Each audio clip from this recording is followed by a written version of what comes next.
So as I work through this series of lessons learned, lessons ignored, I'm gonna have a lot about myself and how I messed something up. And this is one of them.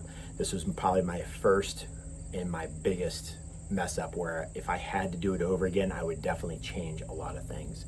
And that was a search warrant that I was involved in back in, I think it was 2004, maybe early 2005. I was very new on the SWAT team, but I had been performing well. I'd been doing everything I needed to do, showing up all the trainings, taking extra trainings, and we had this search warrant in the middle of the night. And the commander came to me and said, "Hey, you want to lead everybody in? You want to take point on this?" And I was like, "Heck yeah, I do." That sounded awesome.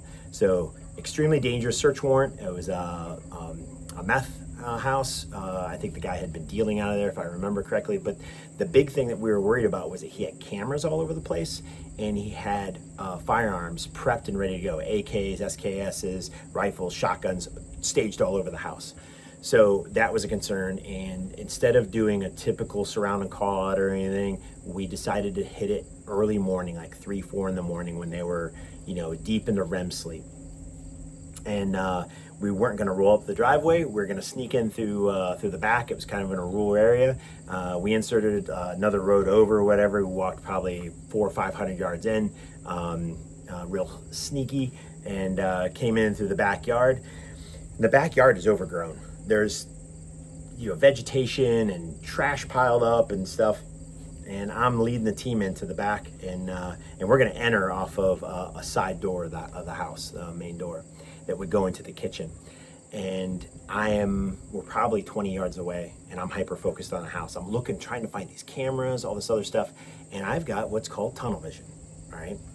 At the time, I didn't know I had tunnel vision. I thought I was looking at what was important. What I missed was a pile of cut aluminum. I think they were gutters or part of a pool that was tore down.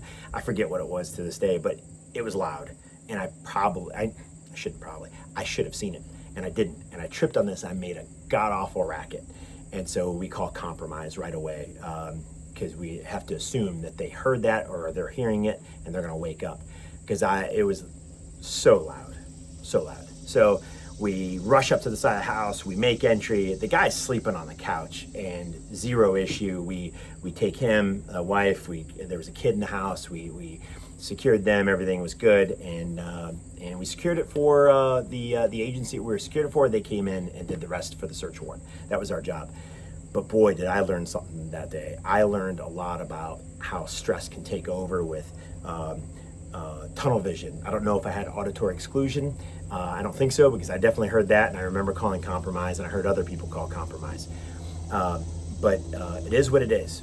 I think the lessons ignored later on, I said, you know what? I don't think we're training enough at night. We would train maybe 2-3 times in the evenings. And it was tough, because you're a multi-jurisdictional team. Guys are all on different shifts.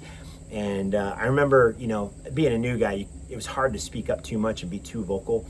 But we started to become more vocal about that. I was like, we need to do more night stuff. We probably should have night vision. We should be doing better scouts. And not to take any of the responsibility off of me. I was definitely responsible. I should have seen that. But what would have happened if we maybe got in there a little bit earlier and took a look at some things? Maybe if we trained more under cover of darkness, maybe in more stressful situations, I would have been more stress inoculated and maybe not had as much tunnel vision. I definitely thank my team leaders for giving me that opportunity, allowing me to fail, and then not giving up on me later on. That was awesome. But even to this day, law enforcement as a whole does not train enough in low light or at night. And low light meaning, it could be dark buildings, that sort of thing. But you need to train in those environments. It's super important. It's just like when it's cold out, you should be training with your coat and your gloves on when you go to the range. You should be doing all this other stuff. And that was the lesson ignored, and it's tough, because I'm not just bashing my team. It's a multi-jurisdictional SWAT team that does a lot of training, almost to the national standard for a part-time team. That's really awesome, getting so many training days in. But there's so many topics to cover, and you can only do so much of it at night. You only have so many venues to work at, that sort of thing. But law enforcement as a whole still does not train enough in night in diminished lighting circumstances, and that's where we continue to fail. So lessons learned, lessons ignored.